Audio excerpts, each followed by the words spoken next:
올 2021년이죠. 2021년 여름을 우리가 지금 잘 보내고 있습니다. 그런데 스포츠를 좋아하는 분들은 요즘 아마 하루하루 심심치 않게 지내리라 믿습니다. 제가 지금 스포츠 이야기를 하는데도 좀 미안한 것은 우리 교회의 대부분의 분들은 대부분의 스포츠와 담을 쌓고 지내시는 분들이 거의 다라서 별로 설득력이 없는 이야기가 될 것 같아서 죄송합니다만, 오늘 사도 바울의 이야기를 또 시작해야 되니까 사도 바울이 스포츠의 예를 들면서 우리들에게 설교를 했기 때문에 저도 그분을 본받아서, 스포츠를 좋아하는 분들은 우리 교회에 많이 없지만 스포츠 얘기를 좀 하면서 설교를 좀 시작할까 합니다. 개인적으로 잘은 못하지만 좋아하는 운동 두 개를 꼽는다면 저 같은 경우는 축구와 테니스를 꼽을 수 있을 겁니다. 축구는 마음대로 뛰어다니면서 공을 찰 수 있는 나이가 이제는 훅 지나버려서 못하고 있지만, 또 할 수 있는 멤버들이 있어도 그렇게 멤버들이 꽉 차야 축구를 할 수 있기 때문에, 미국 처음에 와서 젊었을 때 청년들하고 막 날아다니듯 농담 반 진담 반이지만요, 축구를 할 수 있는 때는 지났습니다만 또 보는 거 굉장히 재미있지 않습니까?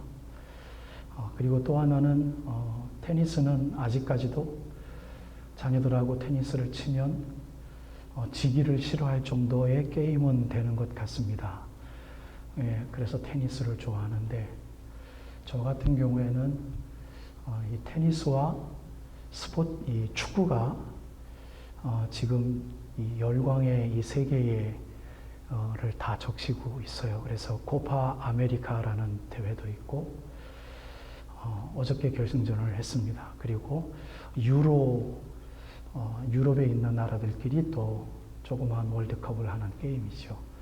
오늘 2시에 시작이 되어지는데, 영국하고 이탈리아가 결승전을 하는 것으로 알고 있습니다. 그리고 또 테니스는 제가 개인적으로 좋아하는 조코비치가 윈블던 테니스라고 4개의 아주 큰 대회 중에 하나인데요. 지금 이겼는지 어떻게 됐는지 모르겠습니다. 조은영 선생님 이겼습니까? 조코비치가 이겼어요? 집사님도 테니스 좋아하시네요? 근데 어떻게 아세요, 집사님? 조창희 선생님 가르쳐 주셨어요? 조코비치가 이겼다 그러니까 갑자기 기분이 좋네? 제가 조코비치 팬이라서요. 그렇게 윈블던 결승전들이 어저께 그저께부터 있고 오늘이 마지막 날이었습니다. 아르헨티나 축구 대표팀 선수들이 어저께 브라질을 이기고 얼마나 좋아하는지 그 좋아하는 모습을 그 텔레비에서 거의 한 1시간 정도는 막 해준 것 같아요. 마지막 좋아하는 모습을. 아마도 그 게임을 이렇게 도박하는 사람들이 65%를 브라질에 던졌다고 합니다. 그러니까 35%의 가능성을 갖고 있는 아르헨티나가 이긴 거니까, 객관적인 전력이라기보다는 하여튼 도박사들이 그쪽에 걸었으니까 자기네들이 이겼으니 얼마나 기분 좋겠습니까? 얼마나 좋아하는지 서로 울면서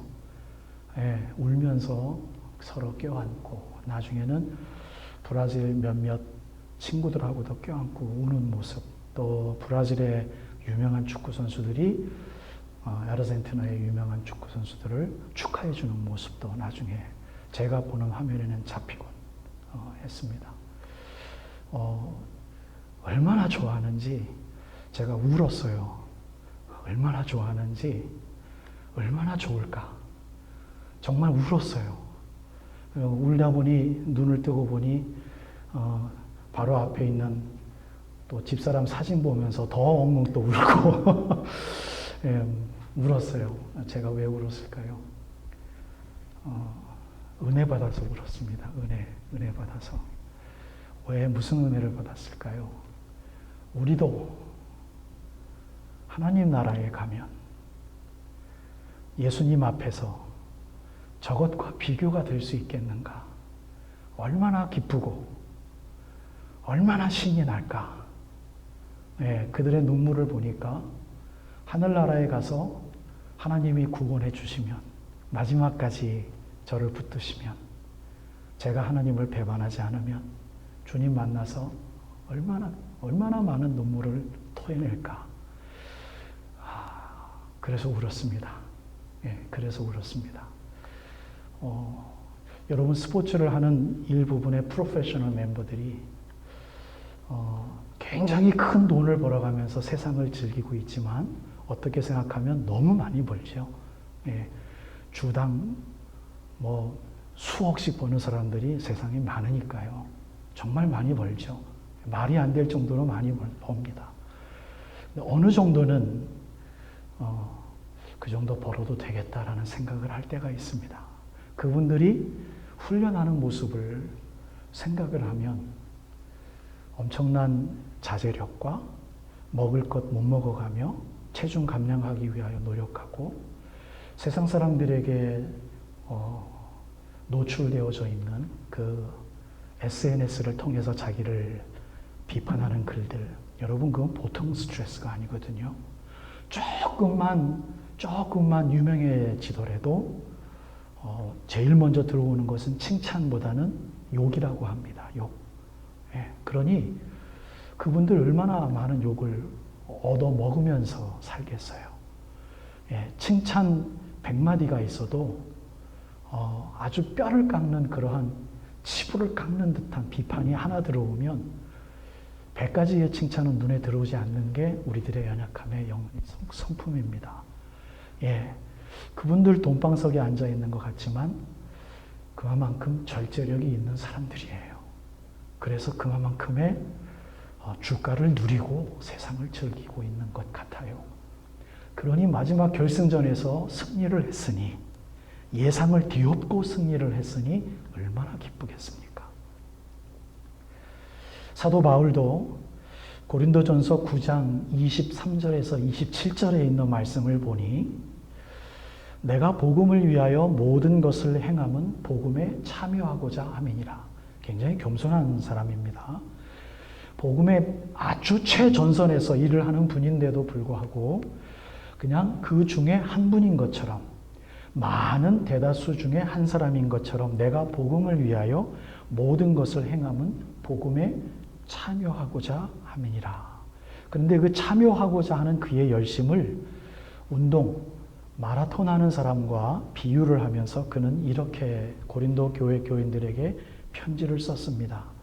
운동장에서 다름질하는 자들이 다 달릴지라도 오직 상을 받는 사람은 딱 한 사람인 줄을 여러분들과 내가 압니다. 우리도 상을 받도록 이와 같이 다름질하십시다. 여러분, 이거만큼 레디컬한 설교가 어디 있습니까?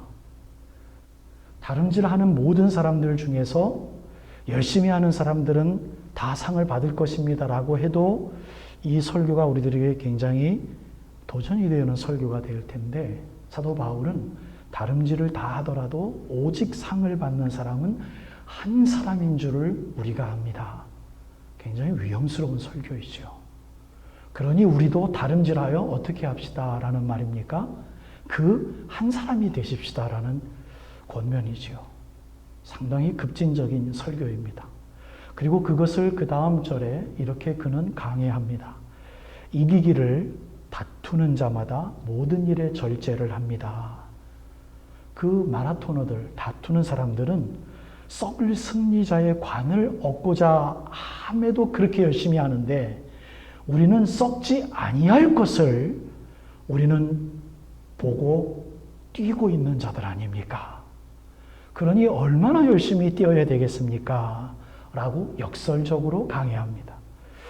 그리고 계속해서 그는 결론을 맺기 위하여 26절 말씀에 그러므로 나는 다름질하기를 향방 없는 것 같이 아니하고 운동하면서 대충 아무 목적도 없고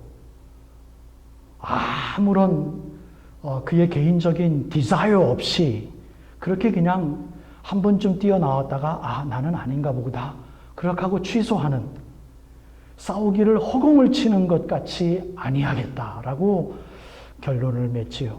내가 이것을 영적으로 그는 마지막으로 해석합니다. 내 몸을 쳐서 이렇게 복종하게 함은, 내 몸을 쳐서 이렇게 절제하는 훈련을 하게 함은 내가 남에게 복음을 전파한 후에 도리어 내가 하나님한테 버림을 당할까 두려워하기 때문입니다. 고린도전서 9장 23절에서 27절에 있는 말씀입니다. 여러분, 사도 바울만큼 구원에 대한 확신과 구원에 대한 소망이 큰 사람이 우리 신약 교회 시대에 누가 있겠습니까?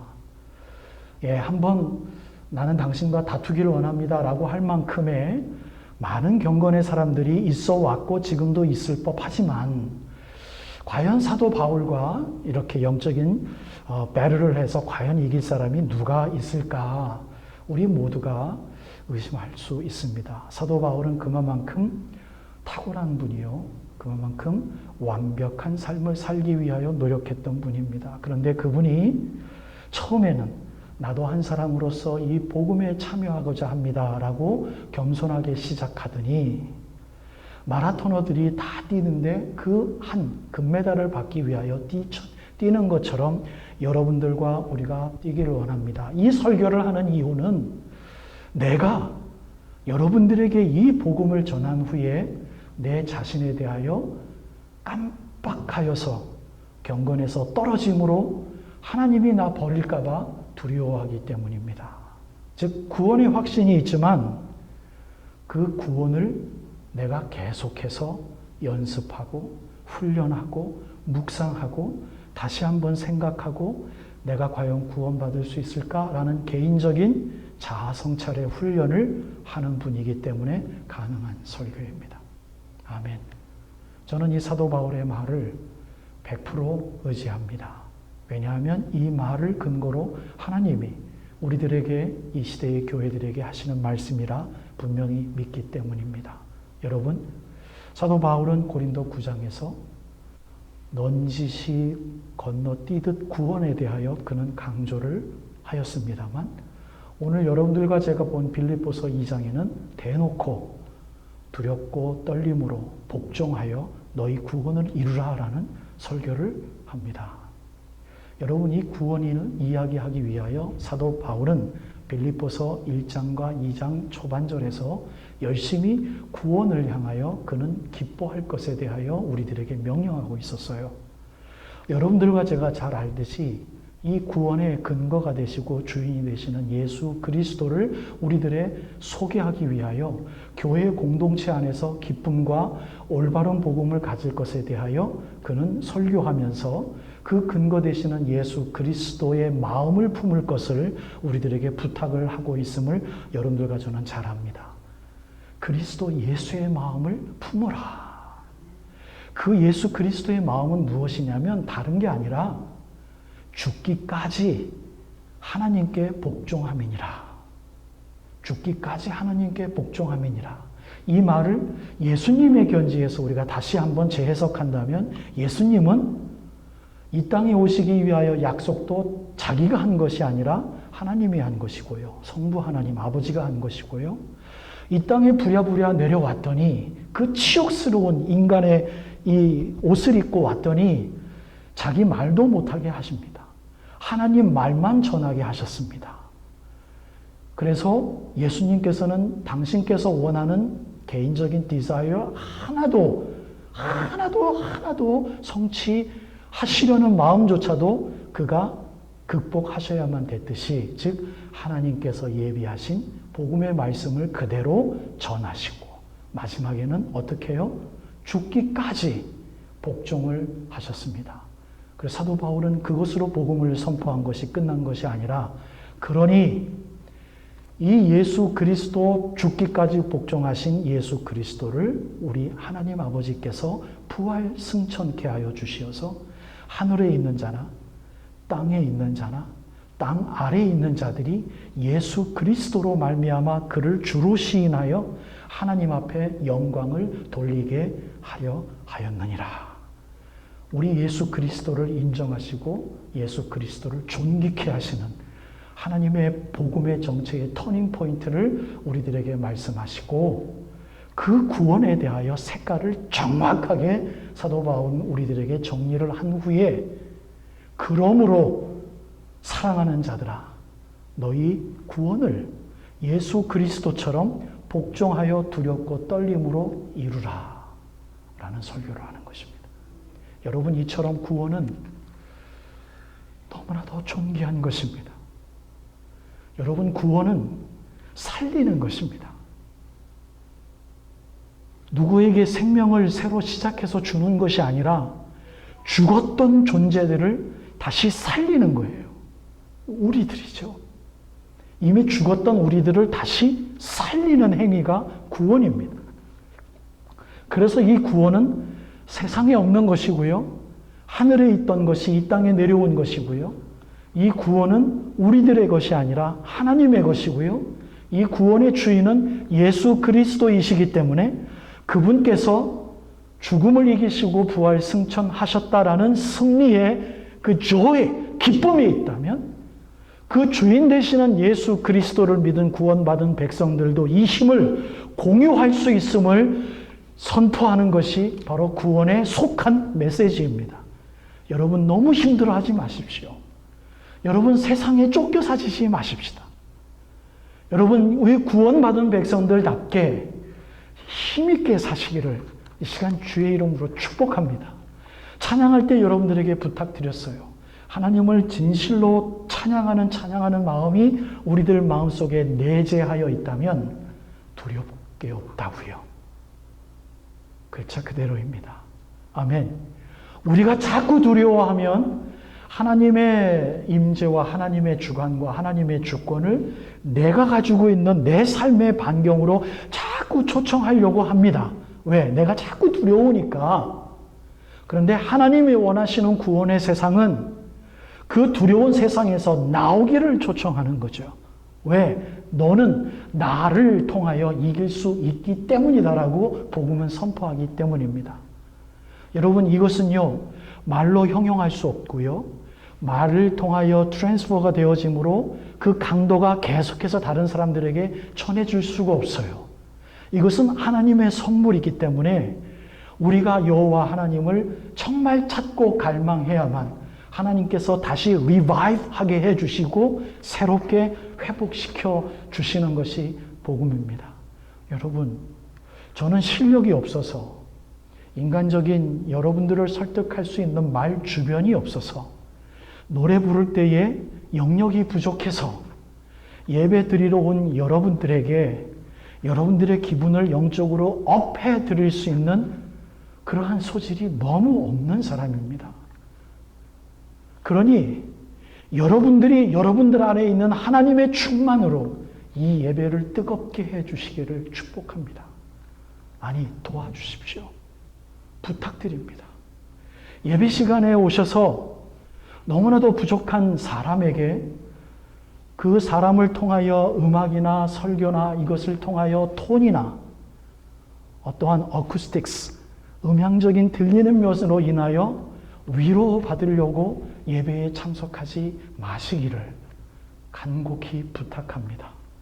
일주일 동안 말씀과 더불어 싸우시고 말씀이 재미없지요. 재미없을수록 싸우셔서 말씀과 동행한 거예요. 그거는 어느 누가 야 말씀을 깨달으니 너무 기분이 좋습니다라고 일주일 동안의 그 영적인 쾌감이 얼마나 우리들에게 충만하겠습니까? 아니에요.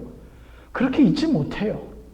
말씀이 재미없고 읽으면 읽을수록 깨닫는 바가 별로 그렇게 있는 것도 같지 않고 그런데 우리가 해결해야 될 우리들의 삶은 산적해 있고 그것을 하면 쉬고 싶으니까 성경 공부도 못하고 기도도 못하는 가운데에서 최소한 하나님 말씀을 대하려고 하는 여러 가지의 창구를 대하여 하나님 말씀 따라 사는 게 너무 힘이 듭니다. 라는 최소한 그 갈급한 마음이라도 우리가 갖고 이 예배 시간에 온다면 여러분들이 부르는 찬송의 그 선율을 통하여 옆에 있는 사람들이 힘을 얻을 줄로 믿습니다. 그 경건의 힘으로 설교하는 목사가 힘을 얻을 줄로 믿습니다. 여러분들이 아무리 말수가 적고 아무리 소극적인 성품을 갖고 계신 분이라 할지라도 부부와 대화하지 않습니까? 자녀들에게 잔소리하지 않습니까? 화가 났을 때 화풀이 하듯 신경질 내지 않습니까? 그런데 여러분, 그 입술을 가지고 이 예배 시간 일주일에 한 번 있는 구원의 기쁨을 하나님 앞에 보여드리는 이 시간에 왜 그렇게 침묵들 하고 계십니까? 여러분들의 그 기쁨과 여러분들 마음속에 갖고 있는 주님께서 주신 고난을 향한 하나님의 뜻에 대한 성취감이 여러분들 왜 그렇게 침묵하셔야만 됩니까?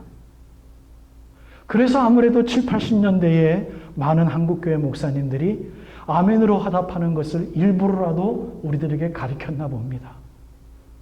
주님 앞에 아멘, 할렐루야. 아는 노래가 나오면 힘있게 찬송하며 모르는 노래가 나오면 목사님 또 모르는 노래 또 가지고 왔네. 자기만 저렇게 흥이 나서 찬양하네. 라는 마음 대신 그 가사를 한번 배워보시기 위한 열심 여러분들에게 있기를 축복합니다. 왜냐하면 제가 조금 동떨어진 말씀을 잠깐 터치해드리며 여러분들에게 넘어가 드리는 이유는 우리 이 주일 예배가 지금 현재 여러분들과 저에게 너무 중요한 시간이기 때문에 그래요. 여러분들 주일날 힘있게 찬송하고 하나님을 만나고 말씀에 도전받으며 초대교회 교인들처럼 못 만나서 안달이 날 예수 그리스도의 구원받은 백성들끼리 얼굴만 봐도 기쁜 그 환희를 우리가 회복할 수만 있다면 얼마나 좋겠습니까? 평상시는 다 떨어져서 가족과 함께 살다가 지금 이 시간 유일하게 일주일에 한 번 그나마 부분적으로 모여서 예배드리는 이 시간입니다. 여러분, 이 구원받은 백성들의 기쁨이 여러분들에게 회복되어지길 축복해요. 회복되어지길 축복해요. 사람이 사랑하면, 사랑에 미치면 하루를 못 봐도 보고 싶은 게 사람입니다. 여러분, 그 사람다운 인간 냄새나는 감정이 여러분 부패한 것일까요? 아니에요. 너무나도 자연스러운 우리들의 사랑의 감정입니다. 하나님께 향하는 마음에 그것이 부패된 것일까요? 아니에요. 그 감정을 사용해서 음악을 하라고 우리들에게 찬양의 툴을 주셨습니다. 예배의 툴을 주셨습니다. 그것이 효과적으로 발휘하라고 교회의 모든 건축자들은 음향을 잘 반사하기에 좋은 재질로 교회를 만드는 것이 상식인 요즘 세상이에요. 사랑하는 여러분, 그 구원의 기쁨이 매주일 여러분들과 저에게 함께 나누어지기를 간절히 바라요. 사랑하는 여러분, 오늘 제가 이 말씀을 이렇게 정리를 해드리렵니다. 우리들의 구원을 사도 바울은 그 다음에 13절에서부터 이렇게 설명하면서 결론으로 향합니다. 이 구원이 무엇이냐면요, 우리 안에 있는 것인데 우리 안에서 그 구원을 이루시는 분은 사실은 하나님이십니다라고 이야기를 하시죠. 너희 구원을 이루라 말씀하고 너희 안에서 행하시는 이는 하나님이시니 자기의 기쁘신 뜻을 위하여 우리로 하여금 소원을 두고 행하게 하신다고 하셨습니다. 이것이 오늘 여러분들에게 드리고 싶은 결론의 말씀입니다. 여러분, 우리 안에서 행하시는 이는 하나님이십니다. 좀 어렵지 않습니까? 오늘 우리가 운전하고 예배 시간에 왔는데요, 우리 안에서 행하시는 이는 하나님이시라고 합니다. 그래서 사도 바울은 이 어려운 말을 하나님의 기쁘신 뜻을 위하여 우리로 하여금 소원을 주신다고 하셨어요. 하나님의 에너지, 이 행함에 대한 근거는 우리로 하여금 소원을 주셔서 우리들의 소원은 해야 하잖아요. 할 수 있는 부분에 대해서 우리가 할 수 있잖아요. 여러분 예배 시간에 이 시간에 올 수 있는 건강이 있고 차가 있어서 시간이 있어서 이 시간에 우리가 온 거 아닙니까? 예배 시간에 예배 드리고자 하는 소원이 우리들에게 없다면 우리는 올 수 없죠. 그런데 그 소원 누가 주셨냐면 하나님이 주신 거란 얘기죠. 그런데 하나님이 주셨다라는 편지를 받으시고 지금 이 자리에 오셨습니까? 아니에요. 저 또한 하나님께서 단 한마디도 저에게 하신 적 없어요. 내일도 너 교회 가야지, 너 소원은 이걸 품어야 돼, 설교 준비 잘했니? 이러한 식의 나의 소원을 긁으적대고 체크업하시는 하나님의 부르심의 소리 단 한 소리도 못 들었습니다. 단지 제가 하고 싶어서 해왔고 해야만 되는 것 같아서 하나님의 일을 내가 제일 잘하는 일이기 때문에 라고 확신하기 때문에 저는 오늘도 이 자리에 서서 여러분들에게 설교를 하고 있는 것 같아요. 하나님께서 행하시고자 하는 것은 우리들에게 소원을 두고 행하게 하신다고 하셨습니다. 여러분 그것이 우리들의 구원입니다. 그래서 이 구원을 주님께서는 사도 바울을 통하여 이루라라고 말씀하셨는데 이 구원을 이루는 자들은 하나님의 기쁘신 뜻을 위해 소원을 갖고 행하기 때문에 모든 일을 원망과 없이 하고요. 싸우지 않는다라는 이야기죠. 왜? 하나님의 기쁘신 뜻을 위하여 소원을 갖고 있기 때문에 싸우는 거라면 차라리 하지 않는 게 낫다라는 이야기입니다. 싸워서 정말 남에 대하여 용서하고 남들을 받아들일 자신이 없으면 싸우지도 말아라라는 이야기입니다. 놀라운 자아성찰을 우리들에게 요구하는 성경 구절입니다. 그래서 우리들에 있는 이 내력, 하나님의 성품, 하나님의 기쁘신 뜻, 성령의 열매, 구원, 선한 일, 선한 행실 이런 것들은 빛들로 나타내어 우리들의 모든 노력이 헛되이 되지 않게 하게 하려 함이니라. 그러니 마지막 날에 여러분들도 기뻐하고 우리도 기뻐할 수 있도록 하십시다라는 것이 오늘 빌립보서 2장 12절에서 18절에 있는 사도 바울의 결론입니다. 그러면 저는 여러분들에게 오늘 이렇게 결론의 말씀을 드리고 싶어요. 구원을 연주하라. 구원을 연주하라. 제가 이 말씀을 왜 이렇게 정했냐면 이루라라는 이 원어를 조금 공부를 해보니까요. 원어 말씀드려도 죄송합니다만 perform이라는 단어가 섞여져 있고 그래서 제가 음악을 좋아해서 그런지 눈이 갑자기 띄어서 며칠 동안 계속해서 음악에 대한 그릭에 연결된 모든 문헌을 제가 추적할 수 있는 문헌들을 다 조사해 봤더니 옛날 시대의 헬라 사람들이 헬라의 음악을 가지고 연주했던 단어가 바로 이 동일한 단어임을 발견했습니다. 구원을 이루라라는 것은요, 우리는 무엇을 성취하는 것, 해내는 것이라고만 이해할 수 있지만, 이것을 음악으로 한번 해석해 보니 연주하다라는 단어가 똑같은 단어로 옛날 고대 근동에 사용했던 거예요. 여러분, 제일 처음 제가 설교 시작할 때는 마라토너를 비롯해서 스포츠 하는 사람들의 예를 드렸습니다만 결론은 음악으로 맺어드리기를 원합니다. 여러분, 제가 몇 번 그리 많지 않은 judge, 한국말로 뭐라 그러죠? 심사위원으로 가서 한번 심사를 본 적이 있어요. 한국 사람들하고 한 게 아니라요. 미국 고등학교에 가가지고 성악하는 아이들 콩쿠르에 나가서 한번 심사를 한번 맡은 적이 있어요. 심사 규정이 나와 있습니다. 제가 그걸 보고 많이 배웠어요. 미국 애들 역시 뮤지션십이 뛰어나구나. 근데 그 중에 완성도라는 것이 있어요. 완성도. 그것을 심사위원들하고 함께 나누면서 그 기준을 이렇게 가르쳐 줍니다. 그가 가지고 있는 탤런트를 얼마나 마음껏 발휘하고 얼마나 많이 훈련했는지를 점수를 매겨주십시오라는 완성도예요. 탤런트가 가지 못하는 부분은 내가 연주를 할 수 없어요. 그렇죠? 동요를 치는 피아니스트들이 쇼팽을 칠 수 없는 겁니다. 그러나 쇼팽을 칠 수 있는 분들의 실력이 있다면 그 쇼팽의 몇 건반을 건너뛰는 정말 손가락이 길어야 칠 수 있는 그걸 치기 위해서 노력을 했는지를 보는 것이 완성도라는 거예요.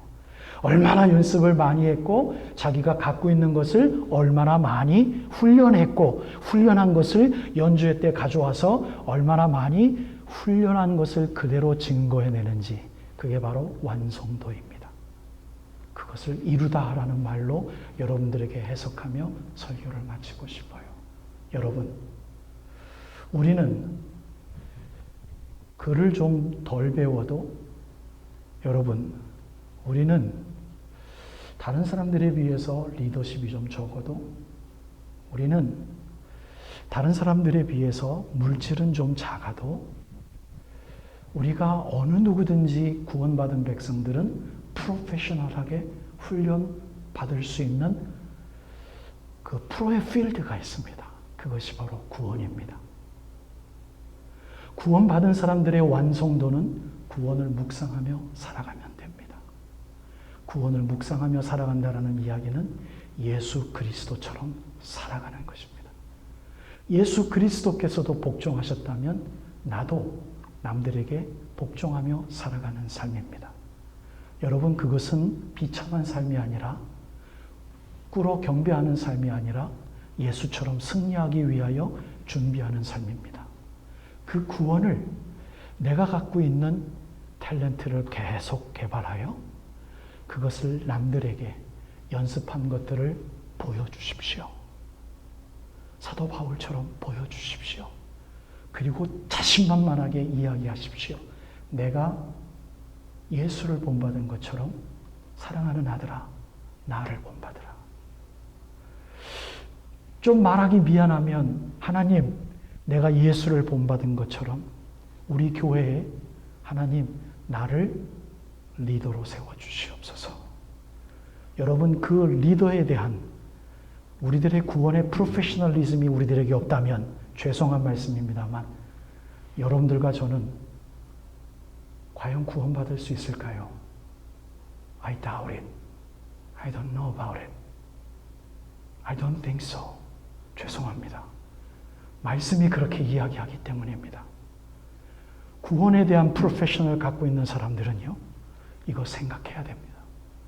그래서 체중 감량해야 되고요, 반드시 한 사람이 받는 금메달을 받기 위하여 열심히 뛸 수 있는, 어느 누구나 가질 수 있는, 예수가 임재하시는 예수의 힘을 누릴 수 있는 그 프로의 필드가 구원이라면 우리는 그것을 복종하여 예수의 도를 남들에게 전해야 되는 리더로 이제는 살아야 될 줄로 믿습니다.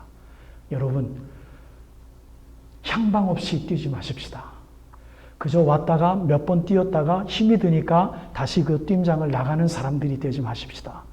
어차피 우리는 구원에 선 사람들입니다. 하나님이 받쳐주시며 하나님이 이끌어주십니다. 세상과 타협하지 않기 위하여 우리가 노력한다면 하나님께서는 세상을 다스리게 하십니다. 이 땅에서 다스리게 하십니다. 아멘. 주는 능력과 부호와 지혜와 근원이 되시는 하나님이 예수께서 우리의 친구 되주셔서 오늘 우리가 찬양했던 것처럼 죽임당하신 어린 양 이 땅에서 그와 함께 다스리게 하십니다. 쫓아가지 않는, 세상을 다스리는, 나를 다스릴 줄 아는 힘 있는 예배자들 되시기를 주님의 이름으로 축복합니다.